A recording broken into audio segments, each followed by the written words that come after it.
बिस्मिल्लाहिर्रहमानिर्रहीम। सब देखने वाले एक मरतबा दुरूद पाक पढ़ने अल्लाहुम्मा सल्ली अला सय्यिदिना मौलाना मुहम्मद व अला आलिहि व सहाबिहि बारिक वसल्लम वसल्लु अलैहि। अस्सलाम वालेकुम। एडवोकेट मोहम्मद आसिफ असलम और आप देख रहे हैं एजुकेशनल अकेडमी चैनल। हमने स्टूडेंट की भरपूर फरमाइश के बाद उनकी फरमाइश पे एक नया सिलसिला शुरू किया है। ये दो तरह के स्टूडेंट हैं, एक वो कि जो अभी लॉ गेट पास करके जिनका नया लाइसेंस बनता है वो अदालती प्रैक्टिस में आते हैं। तो उन्होंने ये कहा कि हमें बार बार एक एक चीज़ सीनियर से पूछनी पड़ती है और सीनियर हमें नहीं बताते क्योंकि वो बहुत बिजी होते हैं और उनका काम भी नहीं कि वो बच्चों की तरह बैठकर आपको पढ़ाएं। आपने एक बच्चा बनकर अदालत में गए हैं, प्रैक्टिस एक आपके लिए बिल्कुल नई चीज़ है। थ्योरी आप वहाँ से पढ़ कर आएँ, जो अदालती प्रैक्टिस है उसका अलग मामला है। वहाँ पर लैंग्वेज भी और तरह की होती है, जिस तरह 7-11, ठीक है, 7-10, 7-11, ठीक है, 9-13। अब आपको ये कि ये क्या, ये कौन सी दफ़ा आ गई, ये कौन सा सेक्शन आ गया, तो ये 7-11 आर्डर 7 उसका रूल 10, यानी इस तरह की जो मामला ततीमा बयान हो गया, इस्तगासा, यानी और तरह की एक किस्म की एक चीज़ होती है। तो उनकी फरमाइश पे हम ये शुरू कर रहे हैं। और दूसरी फरमाइश है उन स्टूडेंट की कि जो जुडिशल इम्तहान देना चाहते हैं, क्योंकि जुडिशल इम्तहान में अगर मैं ये कहूँ कि मोर देन 50% जो रोल है वो आपकी प्रैक्टिस का है तो मैं गलत नहीं हूँगा।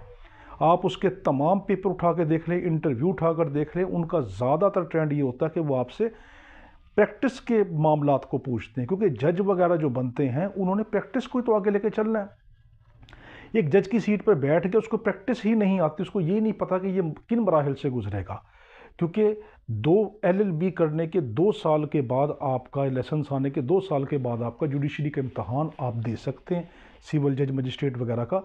तो अभी इस 2 साल में स्टूडेंट को इतना नहीं आ रहा होता कि वो प्रैक्टिस से रिलेटेड बातों को ज़्यादा वो करे। तो उनकी फरमाइश पर तो देखें, जुडिशल इम्तहानात देने वालों की फरमाइश पर और जिनका नया लाइसेंस बनता है उनकी फरमाइश पर कि हमें अदालत के पहले दिन से लेकर मुकदमा जीतने के आखिरी मराहिल तक तमाम की तमाम बातें, तमाम गुण, तमाम हुनर, एक एक पॉइंट हमें सिखाएं, बिल्कुल वैसे सिखाएं जिस तरह एक पहली क्लास के बच्चे को सिखाया जाता है। तो हमने एक सीरीज़ शुरू की है, इसको आप अगर देख लेंगे इंशाअल्लाह ताला आपका जो नाम 5-7 साल के बाद निकलना है, या आपने बार बार पेपर अटैम्प्ट करने के बाद फिर जुडिशल इम्तहानात पास करना है और कईयों का तो पास भी नहीं होता, तो इंशाअल्लाह ताला अगर आप इस सीरीज़ को करते हैं तो आप चंद माह के अंदर ही, जैसे ही कोर्स कंप्लीट हमारा हो जाएगा, इस कोर्स के कंप्लीट होते ही आपका नाम आपके शहर से अलावा आपके बाहर तक आपका इंशाअल्लाह नाम होगा। क्योंकि ये सीरीज़ हम इस तरीके से शुरू कर रहे हैं, इसमें हम क्रिमिनल भी, सिविल भी, फैमिली भी, बैंकिंग, टैक्सेशन, हर तरह का लॉ इंशाल्लाह आपको करवा रहे हैं। तो इसको आप ज़रूर देखें। तो ये हम अपना वक्त ज़ाया किए बिना आज स्टार्ट करते हैं। हमारा आज का जो लेक्चर है, अदालत में पहला दिन, मुकम्मल अदालती प्रैक्टिस कोर्स, दीवानी मुकदमा मुकम्मल मराहिल। तो आज आपका अदालत में पहला दिन है। आज हमने सिविल मुकदमा, जिसको दीवानी मुकदमा कहते हैं, उसके तमाम मराहिल, उनका एक व्यू देखना है कि वो एक मुकदमा, सिविल मुकदमा किन किन मराहिल से गुजरता है। फिर हर मरहले का हम जो है अलहदा उस पर डिटेल्ड लेक्चर देंगे। यानी आज के लेक्चर में आपको मुकम्मल पता चल जाएगा इंशाअल्लाह ताला कि एक सिविल मुकदमा किन किन मरहलों से अदालत से गुजरकर आखिरी फैसलों तक, फिर अपील तक पहुंचता है। तो हम देखते हैं कि अब, मगर उससे पहले मैं आपको एक चीज़ ये बता दूं कि आपने आज, आपका अदालत में पहला दिन है और आपने आज अदालत में प्रॉपर ड्रेस में, बेशक आप पैंट शर्ट पहनते हो, शलवार कमीज़ पहनते हो, प्रॉपर ड्रेस मौसम के लिहाज से साफ़ सुथरा होकर वक्त पर अपनी अदालत में पहुँचें।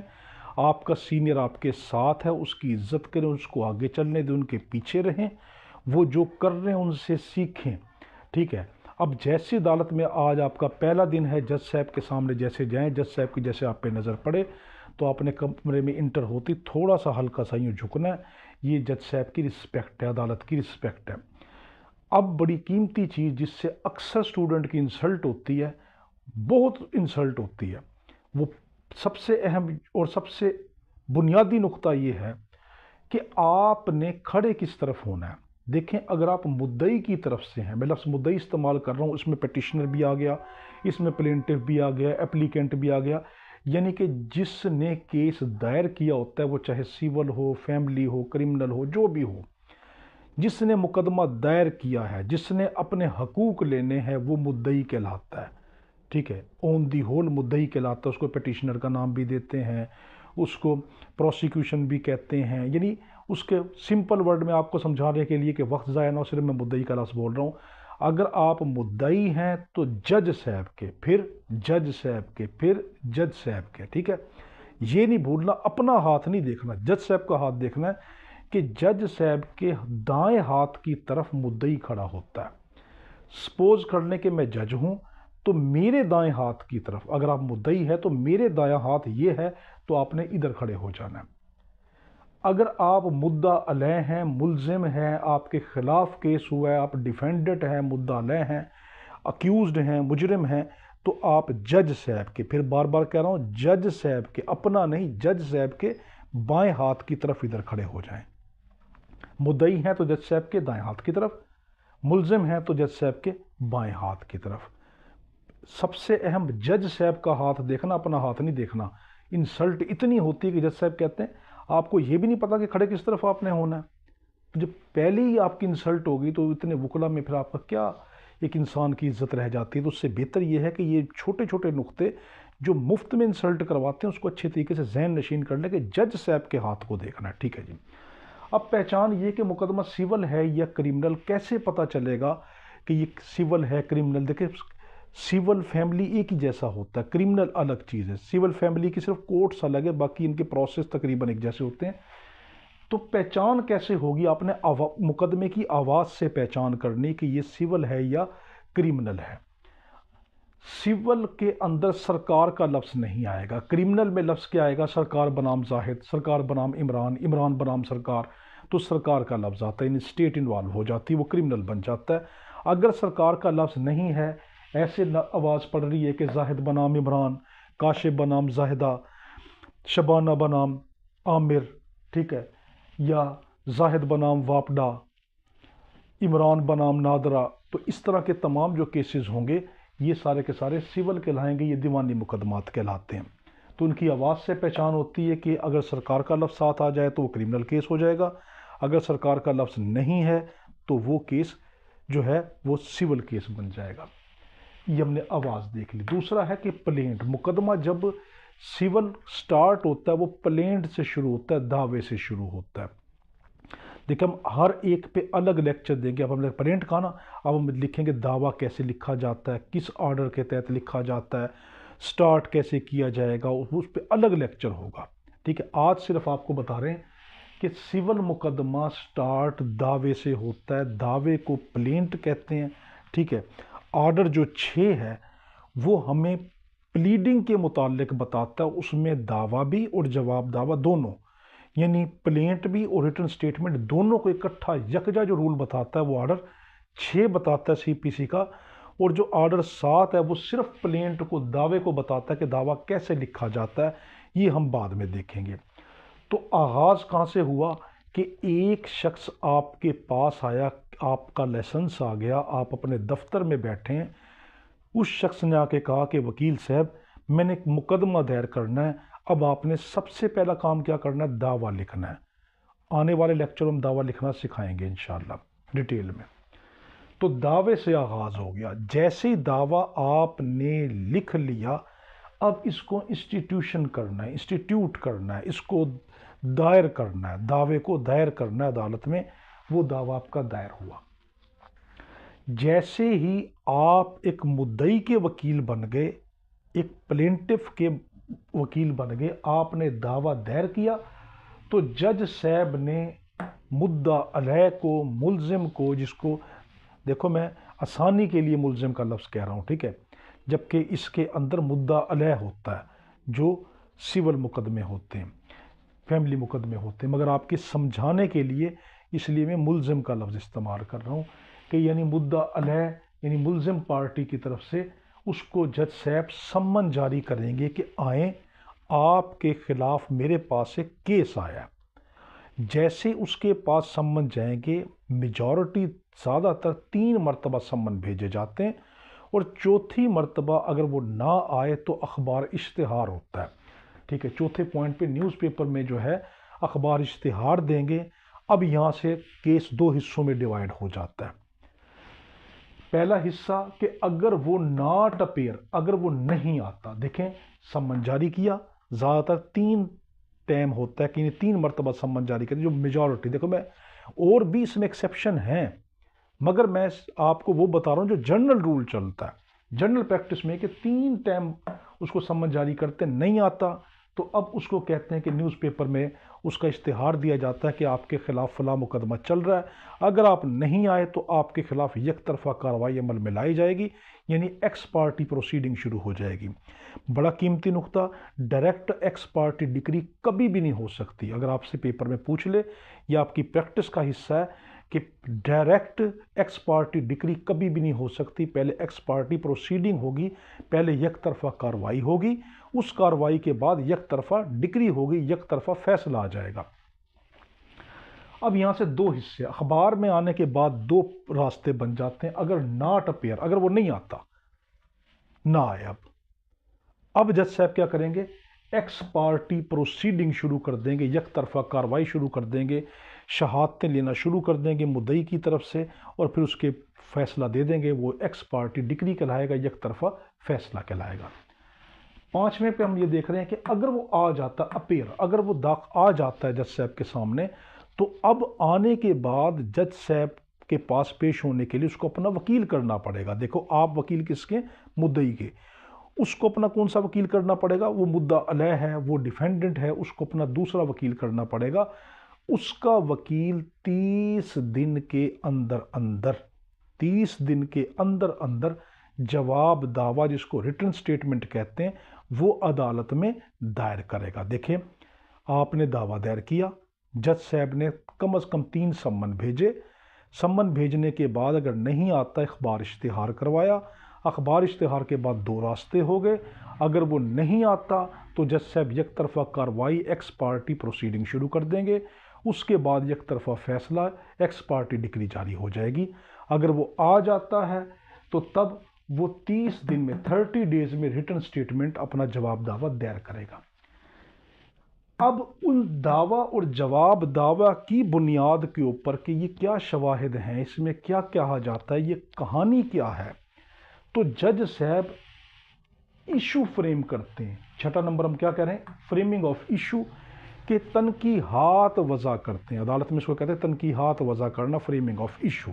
ये क्या होता है, ये होता है कि बीवी ने कहा कि ये शख्स मुझे मारता है, पीटता है, और इसने मेरा सामान जहेज जो है अपने कब्जे में रख लिया, मुझे जो है हक महर नहीं देता।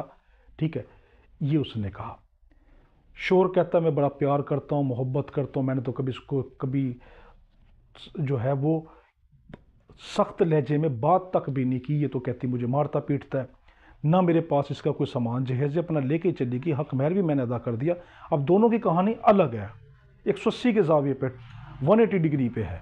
अब जज साहब जो फ्रेमिंग ऑफ इशू करेंगे, यानी पॉइंट बनाएंगे, वो पॉइंट क्या, आया कि ये औरत सच कहती है कि इसकी शादी हुई थी और इतना हक महर लिखा था।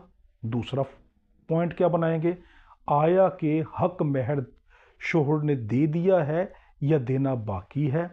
तीसरा पॉइंट कि क्या इसने इसका सामान जहेज रख लिया है या नहीं रखा। यानी इस तरह पॉइंट बनाएंगे। इन पॉइंट्स को फ्रेमिंग ऑफ इशू कहते हैं, उर्दू में कहते हैं तनकीहात को वज़ा करना। अब ये बड़ा कीमती, इसको देखें, ओपीपी, ओपीडी, जिस फ्रेमिंग ऑफ इशू की लाइन पे ओपीपी लिखा होगा, इसका मतलब है onus of proof on plaintiff. OPP का मतलब क्या, onus of proof on plaintiff, कि ये वाली लाइन जो भी जिस लाइन के सामने ओपीपी आ जाएगा, ये साबित करनी है प्लेंटिफ ने, मुद्दई ने। जहां पर आ जाएगा OPD, onus of proof on defendant, कि ये जब डिफेंडेंट की तरफ आ जाएगी लाइन, तो उस पे का मतलब क्या होगा कि ये वाली बात, ये वाला जो पॉइंट मैंने लिखा है, तो ये डिफेंडेंट ने, मुद्दा अलैह ने, मुल्जिम ने जो है, फिर कह रहा हूँ मुल्जिम मैं समझाने के लिए कह रहा हूँ, तो ये मुल्जिम ने जो है साबित करना है। तो देखो फ्रेमिंग ऑफ इशू के जिस पॉइंट के ऊपर ओपीडी लिखा होगा इसका मतलब है कि ये मुद्दई ने इस बात साबित करनी है, जिस लाइन पे लिखा होगा ओपीडी वो बात, वो वाला पॉइंट मुद्दा अलैह ने, डिफेंडेंट ने, मुलजिम ने जो है वो प्रूफ करना होता है। अब है लिस्ट ऑफ विटनेस। ये बड़ी अहम चीज़ है कि लिस्ट ऑफ विटनेस जो है अव्वल तो आप साथ ही लगा दे, बड़ी बेहतर चीज़ है। फैमिली में तो आपको साथ ही लगाना पड़ता है, वरना आपको 7 डेज का होता है, तो 7 दिन के अंदर अंदर जो है आपने विटनेस जो आपके गवाहान हैं उनकी लिस्ट लग जाएगी। अब एक बड़ी कीमती चीज़, जो ये फ्रेमिंग ऑफ इशू हुए थे ना, इन्हीं फ्रेमिंग ऑफ इशू पे सबसे पहले ओपीपी यानी कि जो आपका प्लेंटिफ है, जो मुद्दई है, उसकी लाइन को निकाल कर उसके ऊपर एग्जामिनेशन इन चीफ किया जाता है। ठीक है, यानी मुद्दई ने अगर कोई बात की, उस बात पे मुद्दा अलैह का मुखालिफ डिफेंडेंट का वकील उससे कि उसके सामने आ जाएगा। सबसे पहले उसका एग्जामिनेशन इन चीफ होगा। उस एग्जामिनेशन इन चीफ के अंदर कोई किरदार उसका नहीं होता मुखालिफ वकील का। एग्जामिनेशन इन चीफ क्या, मैं थोड़ा सा मुख्तसर बता देता हूँ, बाकी हम डिटेल में इस पर लेक्चर देंगे। जैसी फ्रेमिंग ऑफ इशू हुए, मुद्दई का वकील प्लेंटिफ के वकील को जज साहब ने कहा कि इसको बुलाएं, इसकी कहानी सुनाएं। कभी वो कहानी नैरेटिव ज़ुबान में सुना दी जाती है, कभी वो सवाल जवाब की शक्ल में होती है, यानी उस पर क्या बीती, ऑन दी होल वो क्या कहना चाहता, उसमें कोई रोक टोक नहीं की जाती। हाँ, इररेलेवेंट कोई बात करना चाहे तो उसको रोका जा सकता है, वरना उससे कहते हैं जो तूने कहना ना भी कहता जा, देखें ये कहता क्या है। फिर जो उसने कहा है ना, उस कहने जो उसने कहा है उसको कहते हैं एग्जामिनेशन इन चीफ। एक बंदा आया, वो बीवी आई, उसने कहा जी मुझे मारता है, पीटता है, मुझे हक महर नहीं देता, मेरा सामान जहेज लेके भाग गया जी, फलां किया। तो ये तमाम चीज़ें क्या है, एग्जामिनेशन इन चीफ। अब मुखालिफ वकील उसी बीवी से अब जो जरा करेगा, इसको जरा कहते हैं क्रॉस एग्जामिनेशन। अच्छा बीबी, तुमने ये बात की थी कि फलां डेट को इस शख्स ने तुम्हें मारा था, क्या उसका कोई गवाह है? तुम कहती हो कि तुम अपना इतना जो है सामान लेकर आई थी, क्या उसका कोई गवाह है? कैसे तुम कह सकती हो कि इस आदमी के, क्योंकि अदालती प्रैक्टिस ये कि जो मुंह में आया वो बक दिया, इसके औरतों के साथ नाजायज़ ताल्लुकात हैं जी, ये नशा करता है, शराबें पीता है, जुआ खेलता है, जो भी आ गया बस कह दो। तो उससे बीबी, क्या आपने इस शख्स को रंगे हाथों पकड़ा किसी औरत के पास जाते हुए, शराब पीते हुए, जुआ खेलते हुए? उसका गवाह कौन है? तो देखिए ये वाली चीज़ क्या है, ये जरा क्रॉस एग्जामिनेशन। अब देखें, जो फ्रेमिंग ऑफ इशू हुए थे उसके बाद सबसे पहले जो शहादतें होगी, एविडेंस होगा, जो बयान रिकॉर्ड करवाए जाएंगे, वो किसके होते हैं? वो होते हैं मुद्दई पार्टी के। मुद्दई औरत है हमारे केस में, आज के केस में, तो औरत ने जो कहा मुझे मारता पीटता फला फला, जो कहती गई वो एग्जामिनेशन इन चीफ बन गया। मैं मुद्दई की तरफ से वकील हूं, तो क्या हो गया, एग्जामिनेशन चीफ मैंने करवा लिया।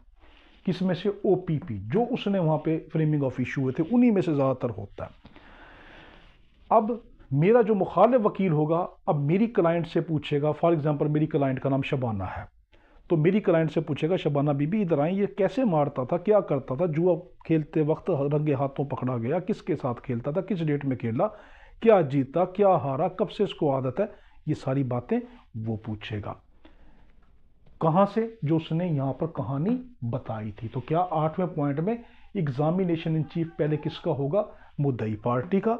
एग्जामिनेशन चीफ पूरी कहानी सुना दो, फिर क्रॉस एग्जामिनेशन मुखालिफ वकील आकर उस पर जरा करेगा, उससे नुक्ते निकाल लेगा, अपनी बात साबित करेगा, जो उस औरत ने कहा है उसको झुटलाने की कोशिश करेगा। दूसरा क्या, अब जो मुद्दा अलैह है, डिफेंडेंट है, मुल्जिम पार्टी जो है, अब उसकी बारी आएगी, आओ भाई तुम अब लाइन में आ जाओ, तुम अपना बताओ कि आप कहानी बीती। वो जो कहेगा अब मैं उससे पूछूंगा, क्योंकि मैं उस शबाना का वकील हूं, अब मैं उससे पूछूंगा, उस पर जरा करूंगा कि आपने ये कैसे कहा, किस टाइम आपने इसको सामान वापस किया, कैसे किया, क्या हुआ, वो ये आ गया। 9वें में आ गया कि ये तो होगी ज़बानी सारी शहादतें, इसमें हमारे ज़बानी शहादतें भी आ गई, इसमें हमने कोई डॉक्यूमेंट जो जमा कराए थे, रिलाई अपॉन जिस पे कर रहे थे वो भी आ गए।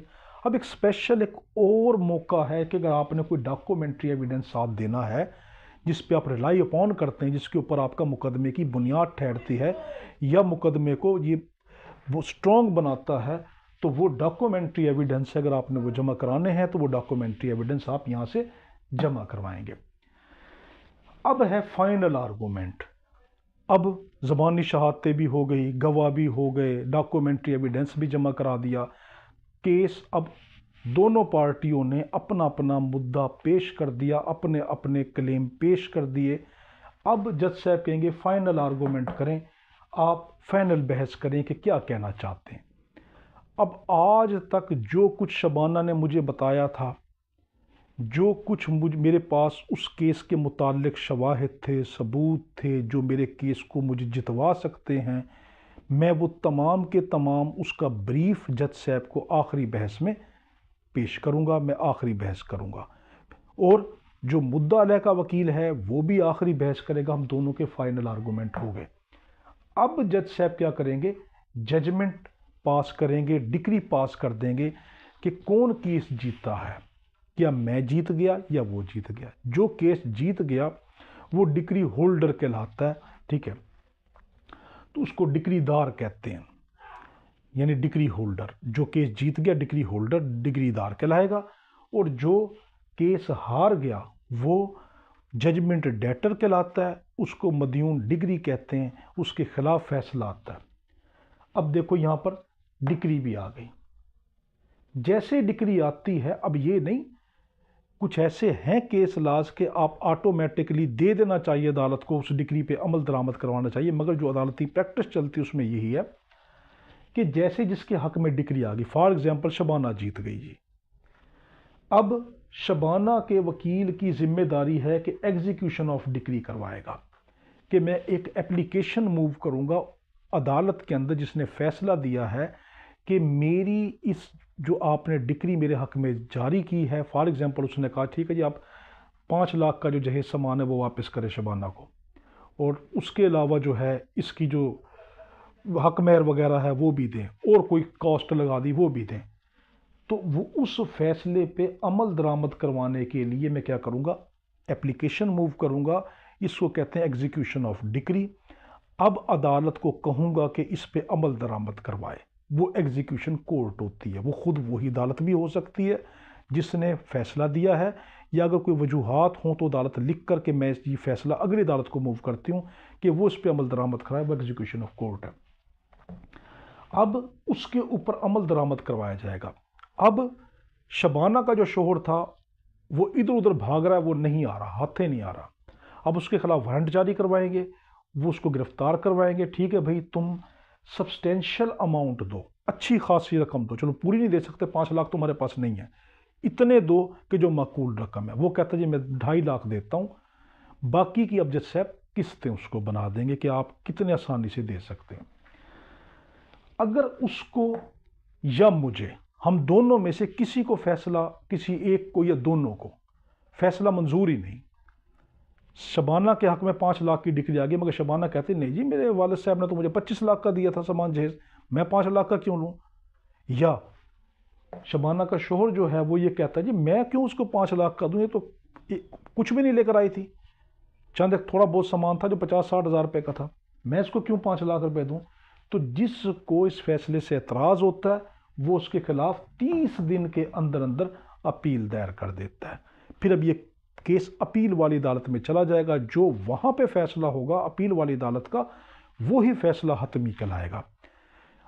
अपील वाली अदालत चाहे तो निचली अदालत जिसने फैसला दिया था उसके फैसले को बरकरार रख सकती है, चाहे उसमें तब्दीली कर सकती है, चाहे उसी केस को दोबारा जो है रिमांड कर सकती है, केस को वापस भेज सकती है कि तुम दोबारा इस केस को करो, उसमें एक्स्ट्रा शहादतें भी ले सकते हैं, सब कुछ हो सकता है। तो यानी आखिरी फैसला किसका माना जाएगा, फिर अपील वाली अदालत का, अगर केस अपील में डाल दिया, अगर नहीं डाला तो जिसके कोर्ट ने केस का फैसला दिया उसी का फैसला माना जाएगा। अब एक नज़र देख लें, सबसे पहले दावा आया, मेरे पास शबाना आई, मैंने दावा दायर कर दिया, जज साहब ने सम्मन जारी किए शबाना के शोहर को, ज़्यादातर 3 सम्मन होते हैं, उसके बाद फिर अखबार इश्तिहार हुआ, अगर तो अखबार इश्तिहार के बाद 2 रास्ते बन गए, अगर वो नहीं आया तो शबाना के जितने शवाहिद थे लेकर एक्स पार्टी प्रोसीडिंग शुरू करके शबाना के हक में एक्स पार्टी डिक्री हो गई, एक तरफा फैसला दे दिया।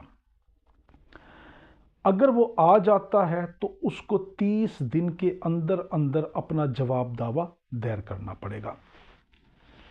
जैसे दावा जवाब दावा आया, फ्रेमिंग ऑफ इशू हुए, जज साहब ने पॉइंट बना लिए, वो क्या कहता है, ये क्या कहता है, उन पॉइंटों को ही साबित करना होता है। उन पॉइंटों की बुनियाद पर पहले शहादतें ली गई शबाना से, जो मुद्दई होता है उससे शहादतें ली गई। जब उसने शहादत दे दी तब उसके ऊपर जरा किसने की, उससे नुक्ते किसने निकलवाए, मुखालिफ वकील ने। फिर शबाना के शोहर ने जो है एग्जामिनेशन चीफ किया, शहादतें अपने दी। फिर उसके ऊपर उसका मुखालिफ वकील यानी मैंने उसके ऊपर जो है वो जरा की। अब दोनों के जरा हो चुकी।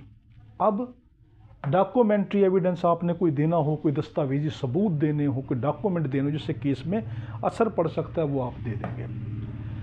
फिर उसके बाद है फाइनल आर्गूमेंट, आखिरी दोनों की बहस होगी। उसके बाद डिक्री होगी, डिक्री जारी हो जाएगी। फिर एप्लीकेशन देनी होगी कि इस डिक्री पे अमल दरामद करवाया जाए। उसके बाद जो है फिर 30 दिन में अगर कोई चाहे तो अपील कर सकता है। ये OPP, onus of proof on plaintiff, onus of proof on defendant. जिस लाइन के साथ OPP लिखा होगा उसका मकसद है कि ये वाली लाइन का जो है सबूत, ये वाली लाइन साबित करनी है प्लेंटिफ ने, मुद्दई ने। OPD लिखा होगा तो ये वाली लाइन जो है ये मुद्दा लाइन साबित करने। तो मैं देख लूँ कि रिकॉर्डिंग चल रही नहीं चल रही।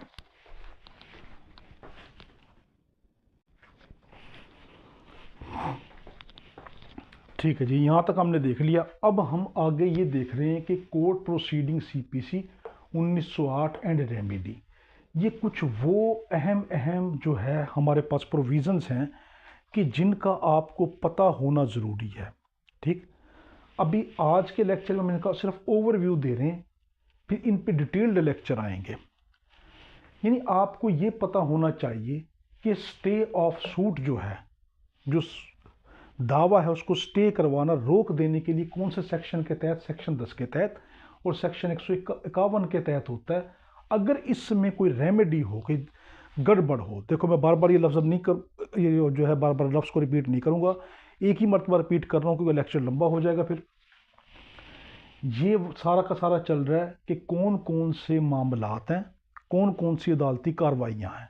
ये वाली लाइन क्या है, कौन कौन सी अदालती कार्रवाइयाँ। और जो ये अंडरलाइन हुए पड़े हैं सुर्ख में, ये है कि अगर इन कार्रवाइयों में कोई गड़बड़ होती है, कोई मसला दरपेश आता है, तो क्या हम उसमें अपील करेंगे, रिवीजन करेंगे, क्या होगा। ठीक है, तो हम क्या देख रहे हैं कि ये वाली अदालती कार्रवाइयाँ हैं। इन अदालती कार्रवाइयों में रेमेडी क्या होगी, अगर कोई रफड़ पड़ गया, कोई मसला हो गया, तो हम उसमें रिवीजन करेंगे, अपील करेंगे, क्या होगा वो हम देख रहे हैं। ये बड़ा कीमती, आपको आगे जाके समझ आएगा इसकी कदर व कीमत क्या है, क्योंकि अदालत में ये बड़ी कीमती चीज़ है कि मौके के ऊपर आपके पास केस का फैसला आता है और क्लाइंट आपके सामने खड़ा है, वो आपसे कहता है कि वकील साहब बताएं अब इसका मैं क्या करूं। अब आपको ये भी नहीं पता कि इस वाले केस में मैं रिवीजन दाखिल करूं या इसके अंदर अपील होती है। ये बड़ी कीमती चीज़ है, इसको नोट कर लेना। स्टे ऑफ सूट जो है वो सेक्शन 10 के तहत होता है या सेक्शन 151 के तहत होता है। इसमें कोई मसला हो जाए तो उस पर रिवीजन होती है, अपील नहीं।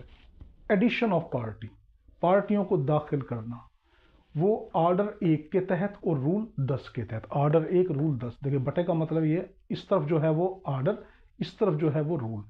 ये नॉट अपीलेबल, इसमें अपील नहीं होती। Deletion of party, transposition of party, पार्टियों को डिलीट कर देना, चेंज वगैरह कर देना, ठीक है, वो भी किसके तहत होती है, ऑर्डर 1 और रूल 10 के तहत। ये भी नॉट अपीलेबल है।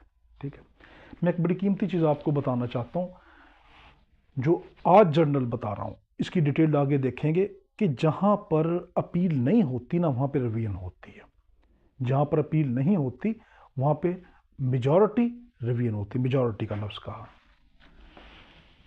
आगे है अमेंडमेंट इन प्लीडिंग। आप अपने दावे में कोई अमेंडमेंट करना चाहते हैं तो वो ऑर्डर 6 और रूल 17 के तहत होगा। उसमें कोई मसला पड़ जाएगा तो आप अब रिवीजन दाखिल करेंगे अदालत के अंदर। रिटर्न ऑफ प्लेंट, आपको प्लेंट रिटर्न कर दिया गया, आपने दावा दायर किया, वो आपको वापस कर दिया कि भाई मैं ये कोर्ट जो हूँ मैं इसको सुनने की समाअत की अख्तियार नहीं रखता। वो ऑर्डर 7 रूल 10 के तहत होता है। अब इसमें कोई रफड़ पड़ गया, कोई मसला पड़ गया, तो इसके खिलाफ अपील होती है, रिवीजन नहीं, आप अपील करेंगे। अब है रिजेक्शन ऑफ प्लेंट। आपने दावा दायर किया, ऑर्डर 7 रूल 11 के तहत वो आपका दावा रिजेक्ट हो गया। अब इसके खिलाफ आप, इस फैसले के खिलाफ आप क्या करेंगे? अपील दायर करेंगे। आगे है application for set A side x party proceeding. मैंने कहा था पहले एक्स पार्टी प्रोसीडिंग होगी, एक तरफा कार्रवाई होती है। अब एक तरफा कार्रवाई का फैसला जज साहब ने दिया, अपने एप्लीकेशन दी कि इस एक तरफा कार्रवाई को सर रोकें, मैं पेशी पे इसलिए नहीं आया था, मैं बीमार था, फला मसले थे, वो आप सबूत पेश कर रहे हैं। ये ऑर्डर 9 रूल 7। अब देखो मैंने ऑर्डर का लफ्ज़ यहाँ पे नहीं लिखा, ठीक है, इस जगह पे अब समझ जाएं यहाँ पर कि पहले वाला ऑर्डर होता है, दूसरे वाला रूल। ऑर्डर 9 रूल 7 के तहत होता है ये, इसमें रिवीजन होती है। Application for set aside suit dismiss for default. आपका जो मुकदमा था किसी डिफॉल्ट, आपकी किसी कोताही, आपकी किसी खामी की वजह से जो है डिसमिस हो गया, खारिज हो गया। अब वो किसके तहत होता है?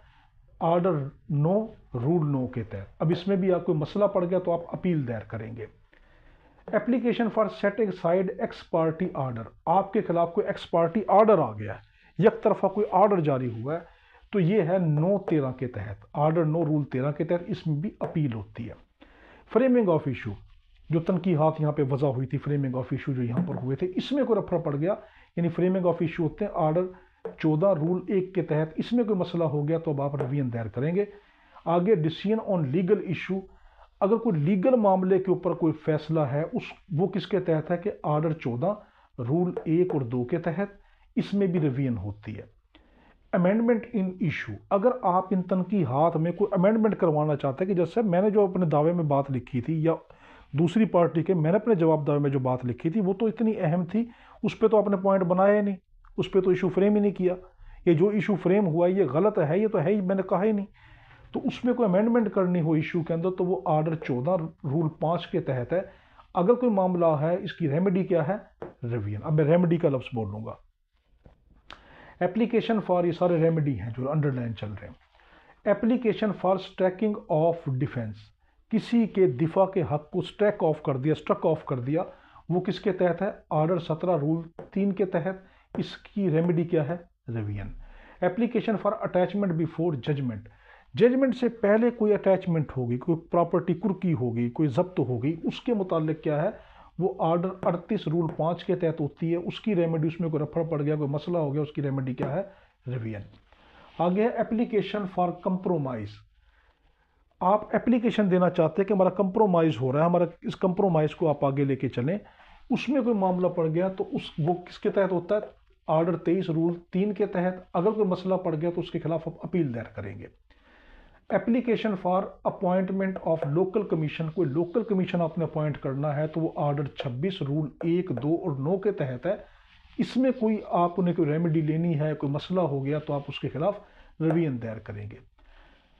एप्लीकेशन फॉर सुइंग एज पापर, पापर सुइंग आपने एप्लीकेशन देनी है कि मेरे पास तो खाने को पैसे भी नहीं है तो मैं अदालती फीसें कहाँ से भरूं, तो उसकी आपने जो एप्लीकेशन देनी है वो ऑर्डर 33 रूल 1, 2 के तहत होती है। अगर इसमें कोई ऊपर नीचे हेर फेर हो गया, मसला हो गया, तो आप उसके खिलाफ रिवीजन दायर कर देंगे। Application for revision and order, कोई ऑर्डर है रिवीजन के लिए, आप उसके लिए आप एप्लीकेशन देना चाहते हैं कि कोई रिवीजन की जाए इस ऑर्डर की, तो वो होता है ऑर्डर 47 रूल 1 और 4 के तहत। इसका कोई रफड़ पड़ गया, इसकी रेमेडी क्या है? Appeal. Application for enlargement of time, आप इनलार्जमेंट ऑफ टाइम लेना चाहते हैं सेक्शन 148 के तहत कि मेरे पास अभी फीस जमा कराने के पैसे नहीं है, मुझे थोड़ा सा वक्त दिया जाए, तो सेक्शन 48 के तहत ये एप्लीकेशन मूव होती है। अगर ये मंजूर ना हो या इसमें कोई मसला हो तो आप इसमें रिवीजन दायर करेंगे। Application for consolidation of suit, मुकदमात को अपने यकजा करना है, इकट्ठा करना है, 2 मुकदमात चल रहे, 3 है तो वो सेक्शन 151 के तहत इनहेरिटेंस पावर के तहत आप करेंगे। इसमें कोई मसला हो गया रिवीजन करेंगे। तो देखें आज के लेक्चर में हमने ये सारा का सारा देखा। इसका मेन मकसद यही है आज के लेक्चर का कि मैंने आपको ओवरव्यू दे दिया कि इन मराहिल से ये गुजरता है और ये बड़े कीमती हैं, ठीक है, कि फ़लाँ के तहत मैंने ये एप्लीकेशन देनी है फ़लाँ ऑर्डर के तहत, और अगर उस ऑर्डर के कोई खिलाफ आ गया तो मैंने उसके खिलाफ अपील दायर करनी है या रिवीजन दायर करनी, क्या करना है। तो ये मैंने जो लेक्चर अभी दिया है इसको दोबारा रिपीट करके सुन लेना। हमारे में दुआ करना, अल्लाहुम्मा सल्ली अला सय्यिदिना मौलाना मुहम्मद व अला आलि साहब बारक वसल्लम वसल्लु अलैहि। अल्लाह हाफिज़।